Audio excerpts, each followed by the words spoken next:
Querido amigo, temos diante de nós os versos restantes do capítulo 27 de Mateus. Como você percebe, estamos chegando ao final desse evangelho, que faz a ligação entre o Antigo e o Novo Testamento. Um evangelho que mostra Jesus como o Messias prometido de Deus. Se você quiser calcular, ainda teremos mais 2 programas cujo conteúdo é o evangelho de Mateus. Isto é, este é o penúltimo programa e o último programa. Nós estaremos estudando naquele programa, então, o capítulo 28, o capítulo da ressurreição. Muito bem, nós estamos estudando agora o capítulo 27. Por que estou dando essas informações? Ora, como fizemos no final do estudo de Gênesis, assim avisamos qual o próximo livro que estudaremos e quantos estudos faremos nele. Por isso, estou pedindo a vocês que anotem, porque nos foi pedido isso por vários ouvintes, que dessemos essa programação antecipada já. Nós estudaremos a partir daqui, então, a 2 programas, o livro do Êxodo. Isso, o livro do Êxodo, o segundo livro do Pentateuco, o segundo livro da Bíblia. E estudaremos o livro de Êxodo em 36 programas, anote bem, 36 programas estaremos estudando o livro do Êxodo. A nossa sugestão é a seguinte, que você convide seus amigos para estarem juntos com você durante esse tempo e assim poderão usufruir ainda mais da palavra de Deus. Minha oração é que assim como Deus falou ao seu coração através do relato de Mateus, Ele continue falando com você a partir das experiências de Moisés e do povo de Israel que experimentaram o amor e a companhia divina naquele momento tão especial quando saíram da escravidão do Egito. Mas nós queremos agora nos fixar a nossa atenção em Mateus. Você deve se lembrar que no último programa estivemos conversando sobre Jesus diante do Sinédrio, diante de Herodes e diante de Pilatos por 2 vezes. Certamente você que tem nos acompanhado fielmente deve ter percebido que nós não comentamos nada acerca do suicídio de Judas. E fizemos isso com o propósito de nos concentrarmos naquele programa nas experiências duras que o Senhor Jesus viveu antes da sua crucificação e morte em nosso lugar. Sobre Judas, na verdade, encontramos o relato da sua morte nos versículos 3 a 10 do capítulo 27. Comentamos há 3 programas passados que a ruína de Judas ocorreu porque ele deu brecha à ação demoníaca no seu coração. O problema de Judas é que ele não apenas reconheceu que era culpado de traição, mas que a pessoa que ele tinha traído era inocente, conforme versículo 27:4. O dinheiro que ele devolveu às autoridades religiosas dos judeus não apagou o seu mal feito. Ao confessar o seu erro, talvez esperasse até uma palavra de alívio e consolo dos religiosos. Mas o que ele ouviu? Que nos importa? O que nós temos com isso? Isso é contigo, o problema é teu. Isso tudo, então, aumentou ainda mais a sua culpa. E olhando para o seu ato, teve ainda mais remorso. Ao devolver as moedas, atirando-as às autoridades judaicas, com seu interior corroído pelo remorso, que só olha para si mesmo, ele não teve outra atitude senão ir para um lugar distante e dar fim à sua própria vida. Ao invés de chorar como Pedro, ao invés de olhar para Deus em arrependimento, olhou para si e para o seu pecado. Então Judas foi e enforcou-se. Aquelas 30 moedas não foram aceitas por aqueles religiosos legalistas hipócritas e assim se tornaram o preço que eles pagaram pela compra de um campo de oleiro, conforme Zacarias 11:13, embora Mateus tenha citado Jeremias. Um campo cerimonialmente poluído, onde os estrangeiros que não faziam parte do povo de Israel e os que eram nascidos fora da Palestina seriam sepultados. Então, querido amigo, veja só, essa atitude vil de Judas, que se dizia discípulo, pode ser vista nos passos que ele deu e que nós já mencionamos, passos para a sua ruína espiritual. Primeiro, Judas o discípulo. Segundo, Judas o insincero. Terceiro, Judas o ladrão. Quarto, Judas o traidor. E finalmente, Judas o suicida. Que Deus nos proteja de darmos brecha para Satanás em nossas vidas. Mas deixando Judas de lado, vamos olhar para Jesus e para o seu maravilhoso sacrifício por nós. Lembre-se que, diante de toda a pressão sofrida, Pilatos lavou as suas mãos e entregou Jesus para ser crucificado. A decisão de Pilatos foi significativa, pois cada homem tem que fazer essa decisão diante de Cristo, seja Pilatos, seja você ou seja eu. Todos os homens têm que decidir entre aceitar ou rejeitar a Cristo. O que é que você pensa de Cristo? É esse, prezado amigo, o teste que todos nós temos que responder. O que é que você pensa de Jesus Cristo? Isso é importante. Naquela situação, não era propriamente Jesus quem estava sendo julgado. Na verdade, quem estava sendo julgado era Pilatos. Ele estava sendo julgado porque era o momento de determinar, querido amigo, qual era o seu destino. E a minha pergunta a você: qual tem sido a sua postura diante de Jesus? Depois de ter sido entregue por Pilatos e depois de ter sido escarnecido pelos soldados romanos, Jesus foi conduzido por esses mesmos soldados e certamente por todos os participantes do Sinédrio para ser crucificado. E ainda contava com a ajuda forçada de Simão de Cirene, situado na Líbia, um homem que provavelmente, a partir daquele encontro com Jesus, carregando a cruz, tornou-se um cristão, porque posteriormente teve 2 filhos, Alexandre e Rufo, e a sua esposa, ligados, integrados a uma comunidade cristã, conforme nós lemos em Marcos 15, 21 e Romanos 16, 13. Aquela experiência de Simão, com certeza, mudou a sua vida. Carregou a cruz do Salvador. Querido amigo, mais de 2000 anos se passaram desde que Jesus morreu na cruz. E um grande número de crentes piedosos de todos os lugares do mundo tem usado sem o devido valor, sem dar o devido valor, sem dar a devida consistência, a figura, o símbolo da cruz, como emblema de enfeite. Hoje nós usamos cruzes de ouro, como pingentes, como cruzes penduradas, muitas vezes até como brincos.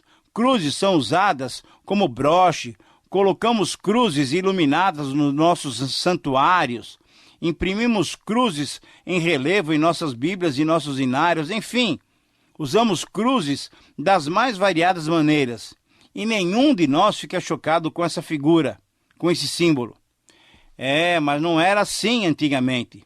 Quando olhamos para a história antiga, constatamos que a cruz era vista como algo repulsivo. As pessoas que eram crucificadas demoravam para morrer.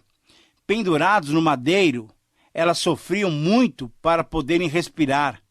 Esticadas para as laterais, com os braços pregados, e também com os pés perfurados, não conseguiam ar suficiente para respirarem. Cada vez que inspiravam, sofriam dores terríveis e isso ia se sucedendo até que não resistiam mais. As vítimas morriam de colapso do coração, de exaustão, de choque. Se a morte tivesse que ser apressada por qualquer motivo, os soldados precisavam somente quebrar as pernas das vítimas e assim elas morriam sufocadas. Mas além do sofrimento físico, o pior era o sofrimento da vergonha. A vergonha da cruz para o judeu era algo que nós não podemos avaliar. Todos sabiam que no Antigo Testamento havia claramente uma maldição para todos os que fossem pendurados no madeiro. Ele era considerado um maldito de Deus, conforme nós lemos em Deuteronômio 21, 22 a 23. A cena de uma crucificação causava sentimentos antagônicos. Era uma visão repulsiva e detestável para aqueles que eram mais sensíveis e até medrosos. Entretanto, para outros, mais duros e cruéis, era uma visão de triunfo sobre o crucificado. E era uma oportunidade de lançar vitupérios sem qualquer reação do condenado. Por isso, nessa crucificação singular, os que assistiam lançavam seus insultos e escárnios. Tu que destróis o santuário e em 3 dias o reedificas, então salva-te a ti mesmo. Se você é filho de Deus mesmo, então desça da cruz. conforme as palavras dos versículos 39 e 40. Ao chegarem ao Gólgota, que significa caveira, e fica fora da cidade, deram a Jesus uma mistura de vinho e fel, uma prática que algumas mulheres piedosas desenvolveram para aliviar a dor dos crucificados. Jesus recusou essa anestesia, pois queria estar consciente a cada momento da sua entrega voluntária. Estamos diante do mais terrível episódio que o mundo já presenciou, diante do mistério da profundeza do insondável amor divino pelo ser humano, pela criatura caída. Nesse momento, anulou-se a maldição do homem estar e ficar separado de Deus. Nesse momento, as portas do inferno foram destroçadas e o poder de Satanás foi totalmente quebrado. Na cruz se consumou a redenção da humanidade. Marcos diz: então o crucificaram. Lucas diz, referindo-se ao Calvário: ali o crucificaram. O João também, referindo-se ao local, diz: ali onde o crucificaram. E Mateus então foi mais lacônico ao relatar esse evento. Ele só relatou o que aconteceu depois. Ele disse: depois de o crucificarem, repartiram entre si as suas vestes, tirando a sorte, numa referência ao Salmo 22, 18. E assentados ali o guardavam, conforme palavras de Mateus nos versículos 35 e 36. Querido amigo, para você ter uma ideia do que é a humanidade caída, você não precisa ir muito longe, não. Não precisa ir numa prisão, numa corte criminal. Aqui, nesse texto, vemos o ponto mais baixo que a humanidade pode chegar. Foi um comportamento desumano e demoníaco. Escarnecer de uma pessoa moribunda que está à beira da morte, completamente indefesa e fraca, não é humano. E o texto prossegue e nos diz que por cima da sua cabeça, da cabeça do Senhor Jesus, havia uma placa que continha a indicação da sua culpa. De acordo com o costume da época, essa placa era carregada na frente do cortejo para que todos soubessem por que estava sendo condenado aquela pessoa. Nessa placa estava escrita, conforme João e conforme Mateus escreveu também, com uma pequena variação entre Mateus e João, os seguintes dizeres estavam nessa placa: este é Jesus, o Rei dos Judeus. Com ironia, colocaram essa inscrição para debocharem de Jesus, mas mal sabiam eles que estavam proclamando a grande verdade. Jesus, de fato, era o Rei dos Judeus e, ainda mais, Jesus é o Rei dos Reis, o Senhor dos Senhores. De cada lado de Jesus foram crucificados 2 malfeitores, 2 ladrões. A vergonha, então, dessa situação era muito grande para aquele que viveu fazendo bem. Era uma grande humilhação para o Deus encarnado. Imagine então, querido amigo, em meio a tanta dor física e com seu sangue sendo vertido por você e por mim, a dor interior era muito mais aguda. Imagina. Veja que quando Jesus abria um pouco os olhos, ele não via nada além do que semblantes sorridentes, mas ao mesmo tempo cheios de ódio. Jesus conseguia ver todo o efeito do pecado na vida das suas criaturas. Jesus só conseguia ouvir os desaforos e os xingamentos que eram dirigidos a ele. Com certeza, Jesus viu a alegria e o semblante de vitória e ouviu das pessoas que passavam, dos líderes religiosos judeus e dos ladrões que estavam ao seu lado, as duras e irônicas palavras: ó, tu que destróis o santuário e em 3 dias o reedificas, salva-te a ti mesmo, se és filho de Deus, e desce da cruz. Salvou os outros? A ti mesmo não pode salvar-se? Ó, é rei de Israel, desça da cruz e nós creremos nele. Confiou em Deus? Pois que ele venha livrá-lo agora, se de fato lhe quer bem, porque disse: sou filho de Deus. São palavras que Mateus registra nos versículos 40 a 45. Com suas ironias, as autoridades religiosas pensavam que estavam sendo espertas, matando a Jesus Cristo. Mas, querido amigo, a loucura de Deus é mais sábia que a sabedoria humana. Vejamos alguns pontos que merecem ser destacados. Primeiro, sem que as circunstâncias o levassem para o Calvário, Ao ir para a cruz voluntariamente, Jesus destruía o templo do seu corpo para reconstruí-lo em 3 dias, quando da ressurreição. Segundo, exatamente porque Jesus era o Filho de Deus, ele não desceria da cruz, pois afinal, esse era o cálice que ele tinha que tomar e que fora aceito na oração lá no Getsêmani. Terceiro, aqui a tentação que sofreram no deserto se repetia: se tu és Filho de Deus. Estava novamente acontecendo, mas Jesus a venceu e permaneceu na cruz por você e por mim. Quarto, embora Jesus percebesse que estavam questionando as suas palavras sobre a salvação que veio trazer ao mundo, ele não fez nada para que se salvasse, pois se ele quisesse salvar os outros, ele mesmo teria que se sacrificar. E quinto, ao pedirem mais um sinal que descesse da cruz, para que então fosse crido, Jesus, por certo, lembrou-se das suas próprias palavras quando disse que nenhum outro sinal seria dado àquela geração incrédula, senão o sinal de Jonas. Querido amigo, você se lembra do sinal de Jonas? Dali a 3 dias, como Jonas saiu do ventre do peixe, Jesus, o nosso Salvador, sairia vitorioso do ventre da terra, ressuscitado e plenamente aceito por Deus como nosso único e suficiente Salvador. Sim, o martírio de Jesus durou 3 horas, desde o meio do dia até as 3 da tarde, desde as 12 horas até as 15 horas. Essas 3 horas foram um fenômeno sobrenatural. Durante aquele tempo aconteceu algo extraordinário e inexplicável, algo que a mente humana não pode entender. Quando Jesus gritou em alta voz: Deus meu, por que me desamparaste? Repetindo o Salmo 22 e o versículo 46, o Pai ocultou o seu rosto do Filho, porque Jesus tinha se tornado pecado por nós.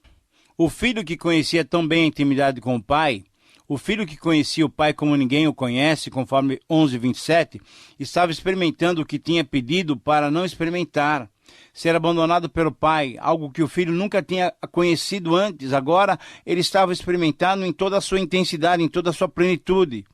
Jesus, o Filho de Deus, levava sobre si a maldição de toda a humanidade. Mesmo sendo ironizado, mesmo sendo ridicularizado, Jesus queria cumprir toda a vontade de Deus, e ao clamar: tenho sede, conforme João 19:28, ele também cumpria uma outra profecia do Salmo 22:16 e do Salmo 69. Entendendo que Jesus clamava por Elias, então providenciaram um caniço com uma esponja embebida no vinagre e lhe deram para beber. E diante disso, conforme João 19:30, Jesus então gritou em alta voz: está consumado. E o versículo 50 nos diz que Jesus entregou o Espírito. Toda essa etapa do plano maravilhoso de Deus estava terminada. O Rei, de bom grado, entregou o seu Espírito. Ao chegar nesse ponto, o período da lei terminou. Mateus, inspirado pelo Espírito Santo, colocou de forma clara e definitiva para que seus leitores judeus e todos nós pudéssemos entender objetivamente. Versículo 51 diz assim: eis que o véu do santuário se rasgou em 2 partes, de alto a baixo.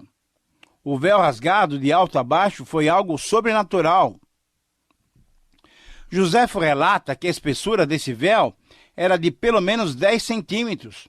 O véu separava o lugar santo, no qual os sacerdotes podiam entrar, do santíssimo lugar, no qual somente o sumo sacerdote podia entrar uma vez por ano, conforme Êxodo 26:31 e Levítico 16. Quando o véu foi rasgado por Deus, abriu-se um novo e vivo caminho para que pudéssemos entrar e permanecer na presença de Deus, conforme Hebreus 10:19-22. Querido amigo, que maravilhosa é a nossa salvação, que grandiosa é a nossa salvação. Depois desse ato consumado, muitos milagres aconteceram. A terra tremeu, as rochas se partiram, os sepulcros se abriram e muitos ressuscitaram. Com a morte de Jesus, foi vencida a morte. E assim, num sinal profético, muitos santos ressuscitaram. Mas o parágrafo termina com o relato do testemunho dos gentios. O centurião romano e os que com ele estavam reconheceram que os judeus, e ainda muitos hoje, não reconheceram. Verdadeiramente, esse era o Filho de Deus. As mulheres que sempre acompanharam Jesus e estavam vindo desde a Galileia, ali também estavam presentes. E com certeza, elas também criam que Jesus era o Filho de Deus. Querido amigo, você já pensou nisso? Você tem feito essa mesma confissão? Jesus é o teu Salvador pessoal? Eu gostaria que você se lembrasse agora das palavras de Paulo, quando ele escreveu aos Romanos no capítulo 5. Pois Cristo, quando nós ainda éramos fracos, morreu a seu tempo pelos ímpios. Dificilmente alguém morreria por um justo, pois poderá ser que pelo bom alguém se anime a morrer. Mas Deus prova o seu próprio amor para conosco, pelo fato de ter Cristo morrido por nós, sendo nós ainda pecadores. Logo, muito mais agora, sendo justificados pelo seu sangue, seremos salvos por ele da ira. Por quê? Se nós, quando inimigos, fomos reconciliados com Deus, mediante a morte do seu Filho, muito mais, estando já reconciliados, seremos salvos pela sua vida.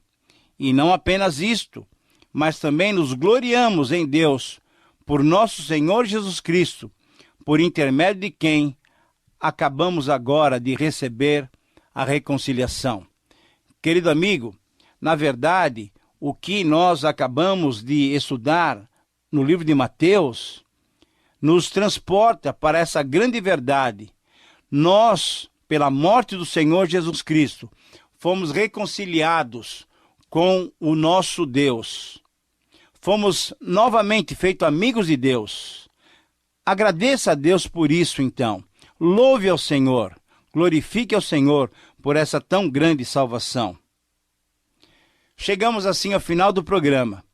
Gratos a Deus por sua tão grande salvação e gratos a você por sua companhia. Um abraço e até o próximo programa.